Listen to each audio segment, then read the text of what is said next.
दिल्लीतील चौगुले स्कूलमध्ये सर्व मराठी जन एकत्र आलेले आहेत, कारण इथे प्रचार सुद्धा सुरू झालेला आहे. आपण इथं पाहतो की गोव्याचे मुख्यमंत्री प्रमोद सावंत सुद्धा आलेले आहेत आणि सर्व दिल्लीतील आसपासचे मराठी लोक इथं आलेले आहेत. आनंद रेक्कीजी माझ्यासोबत आहेत आणि त्यांचे सहकारी पण आहेत. आनंदजी, मला सांगा की आज सगळे मराठी लोक इथे एकत्र झालेले आहेत, निवडणुका डोळ्यासमोर आलेल्या आहेत. अशा वेळी मराठी लोकांची एकजूट काय सांगते? मराठी लोकांची एकजूट सांगते की दिल्लीमध्ये भाजपची सत्ता येणार. बर, अच्छा.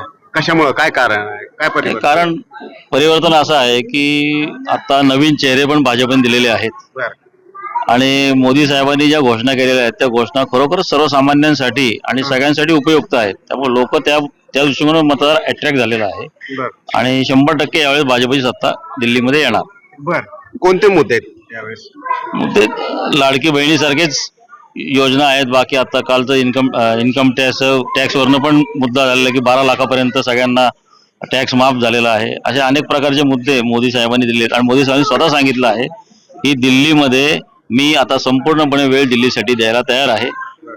त्यामुळं बऱ्याचशा लोकांना मोदींच्या या वक्तव्यामुळेच भाजपला मतदान देण्यासाठी लोक प्रवृत्त झालेले आहेत. मराठी लोक पण एका क्षेत्राखाली एकत्र येतील असं वाटतंय का? हो, 100% येणार. बर, 100% येणार. अच्छा. परंतु काय काय इथे हे आहेत, समस्या आहेत की साधारणतः केजरीवाल म्हणतात की आम्ही खूप काम केलेलं आहे, महिलांसाठी काम केलेलं आहे, झोपडपट्टी वासियांसाठी काम केलेलं आहे, वीज बिल मध्ये काम केलेलं आहे, शिक्षणामध्ये काम केलेलं आहे. केजरीवाल सांगतायत ते फक्त ऑन पेपर आहे. आपण मोहल्ल्यामध्ये गेलो होतो, ते मोहल्ला क्लिनिक योग्य पद्धतीत नाही, औषधं नाहीत, शाळा हायटेक केल्यात, एखाद दोन दाखवण्यापुरत्या ज्या केल्यात त्याच शाळा आहेत. म्हणजे शिक्षणाचा मुलांचा प्रश्न आहे. रस्ते तर एकदम पूर्णपणे खराब आहेत. जसं तुम्ही मुंबई पुणे इकडे सगळे बघितले तसे रस्ते या ठिकाणी नाही आहेत, ते जे सांगतात. आणि त्यांनी स्वतः कबुली जबाब दिलेला आहे की मी या 3 गोष्टी करू शकलो नाही. जो 10 वर्ष मुख्यमंत्री राहून सुद्धा ते करू शकले नाहीत, तर ह्याच्या पुढे भविष्यात काय करणार?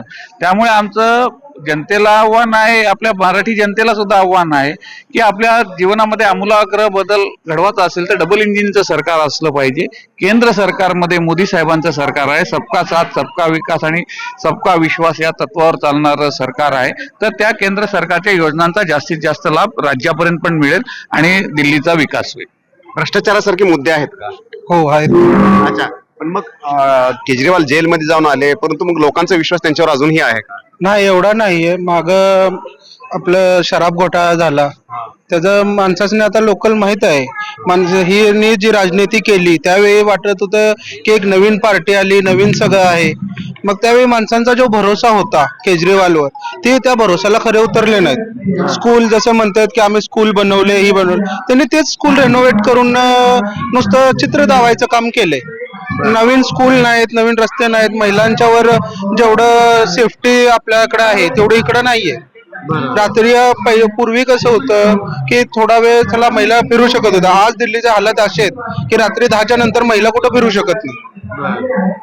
सगळं ह्याचा मुद्दा आहे, ते ट्रॅफिकचा मुद्दा आहे. ते केजरीवाल फक्त बोलतात, पण ते स्वतः म्हणले होते की जर 2025 पर्यंत मी यमुना साफ केली नाही तर मला मत देऊ नका. आज बघताय तुम्ही यमुना कुठं साफ झाल्या. मुद्दे आहेत ते सगळं, केजरीवालचे जेवढे मुद्दे आहेत तेवढे सगळे कागदी मुद्दे आहेत आणि तोंडाचे मुद्दे आहेत. त्यांना ग्राउंडला येऊन काय केलंय काय नाही हे दिल्लीवासींना माहित आहे. आणि प्रॉपरली माहित आहे की काय चालतंय आणि काय नाही होतंय. त्यामुळं आत्ताच्या कंडिशनला सध्याच्या लेवलला येऊन लोकांनी भरपूर विचार करूनच भाजपला मोका द्यायचंही ठरवलंय. मराठी लोकांच्या अडचणी कोण सोडवणार आणि काय अडचणी आहेत? आणि मराठी लोकांच्या अडचणी सोडवायला महाराष्ट्रातले 2 दिग्गज नेते इथं आहेत. एक तर माननीय नितीन गडकरी साहेब आणि परवाच देवेंद्र फडणवीस साहेब पण इथे येऊन गेले. अनेक मराठी लोकांच्या समस्या त्यांच्यापुढे मांडल्या आणि त्याच्यावर त्यांनी त्वरित कारवाई पण सुरू केलेली आहे. त्यांनी शिक्षण मंत्री चंद्रकांतदादा पाटील यांना तशा सूचना दिलेल्या आहेत की दिल्लीमध्ये आता 2 शाळा आहेत, नूतन मराठी विद्यालय आहे, ही चौगुले विद्यालय आहे, यांच्यामध्ये सुधारणा करण्याची गरज आहे आणि ती निश्चितपणे सुधारणा देवेंद्र फडणवीस यांच्या माध्यमातून होईल. पण तुम्ही पण फिरताय संपूर्ण दिल्लीमध्ये, काय पाहिलेलं आहे फिरताना? वेगवेगळ्या सोसायटीमध्ये गेलेला आहात, कोणकोणत्या समस्या ज्या आहेत त्या दिसतात? इथे बऱ्यापैकी रस्त्याच्या समस्या आहेत, पाण्याच्या समस्या आहेत. फ्री पाण्याच्या नावाखाली पाणी जे दिलं जात आहे ते अशुद्ध पाणी आहे आणि त्याच्यासाठी सगळे जे सोसायटीतले लोक आहेत ते बाहेर विकत पाणी घेत आहेत. पण केजरीवालच्या कामावर लोकांचा विश्वास राहिलेला आहे. बऱ्याचशा ठिकाणी आम्ही आता पाहिलंय केजरीवालच्या कामांवर विश्वास उडालेला आहे. कारण काय झालंय की केजरीवालने बऱ्यापैकी खोटी आश्वासनं दिलेली आहेत आणि ती काही पूर्ण होत नाहीयेत आणि होणार पण नाहीयेत. आणि लोकांच्या आताही लक्षात आलंय की केंद्राचं सरकार आणि राज्याचं सरकार हे दोन्ही सरकार एकत्र असतील तर बरीचशी आश्वासनांची पूर्तता होऊ शकते. त्यामुळे केंद्र आणि राज्याचं जर एक सरकार असेल तर आश्वासनाची पूर्तता होऊ शकते असं म्हणणं आहे. आणि त्यामुळे केजरीवाल यांच्यासाठी ही निवडणूक एक वॉक नसणार आहे, संघर्ष करावा लागणार आहे. Cameraman Satyam sir, Ramraj Shinde, NDTV Delhi.